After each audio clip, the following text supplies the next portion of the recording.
তাহলে কি করব আমি? আর পশ্চিমবঙ্গবাসী, দেশবাসী কি ঘুমাচ্ছে? কোন অন্যায়টা দেখেছেন আমাকে করতে? কোন অন্যায় বলতে দেখেছেন আমাকে?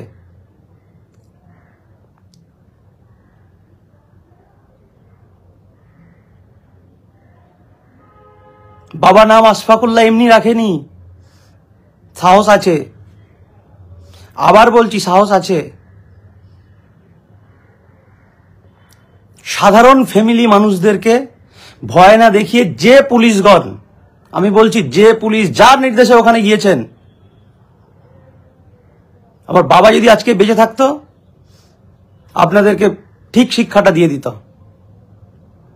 উনি নেই, ওনার রক্ত আমার মধ্যে আছে। দম থাকলে আসুন, আরজি করে আছি, আরজি কর মেডিকেল কলেজ। এখন যাবো আউটডোরে পেশেন্ট দেখতে। দম থাকলে এখন আসুন, যা প্রশ্ন আছে এখানে করুন।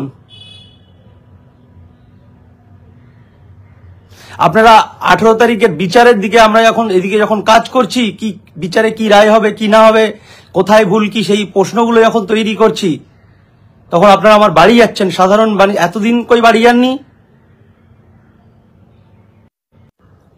আমি আছি আরজি করে। আপনাদের যা প্রশ্ন আছে, যা আছে আসুন। আমার বাড়ির মানুষদেরকে ভয় দেখাবেন না। প্রথমে রিকোয়েস্ট করছি, না হলে কিন্তু আমি এই দেশের আমি একজন নাগরিক, আমি একজন পশ্চিমবঙ্গবাসী।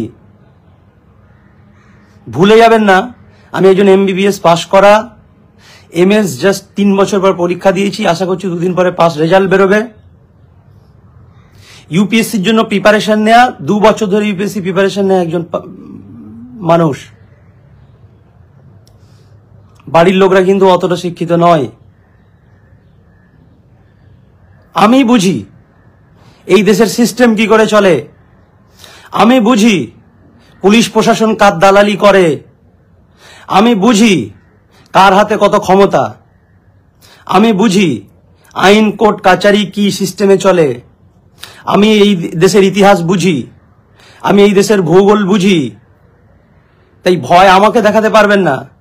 কিন্তু আমার কষ্ট হচ্ছে যে বাড়ির লোককে আপনারা ভয় দেখাতে চলে গিয়েছেন।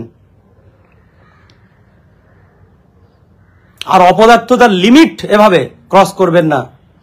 যার উদ্দেশ্যে গিয়েছেন, যে পলিটিক্যাল নেতা, যে বাবু, যে মন্ত্রী, দম থাকলে আমাকে ফেস করতে বলুন। শিক্ষিত মানুষরা আমরা পলিটিক্স করি না বলে কি পলিটিক্স বুঝি না? কে কোথায় কি ক্ষমতা আছে আমরা জানি না, কে কিভাবে ক্ষমতায় যায় সেটা আমরা জানি না, কিভাবে সিস্টেম চলে আমরা জানি না। আবার বলছি, 2 বছর ইউপিএসসির প্রিপারেশন নেওয়ার জন্য পড়াশোনা করেছি। জানি আমি এই দেশের ইতিহাস ভূগোল সব। এখনো পর্যন্ত রোজ একটা করে গোটা গোটা বই পড়ি, আমি ইতিহাস পড়ি। তো আমার জ্ঞানের ক্ষমতার সঙ্গে পারবেন না।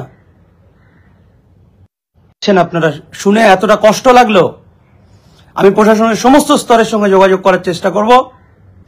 এ ধরনের ভয় দেখানোর কোনো জায়গা আমার করার চেষ্টা করবেন না। বারবার বলছি,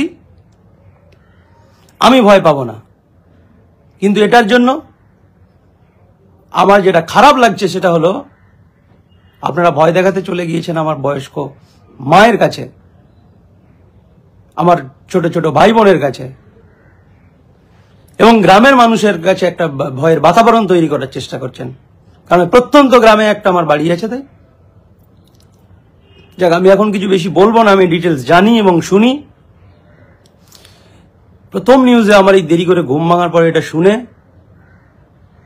একটু রাগ হলো, একটু ব্যথা লাগলো। কি শুরু করেছেন আপনারা? আবার বলছি, আমি আরজি করে আছি। আসুন, আসুন, এখানে এসে মুখোমুখি কথা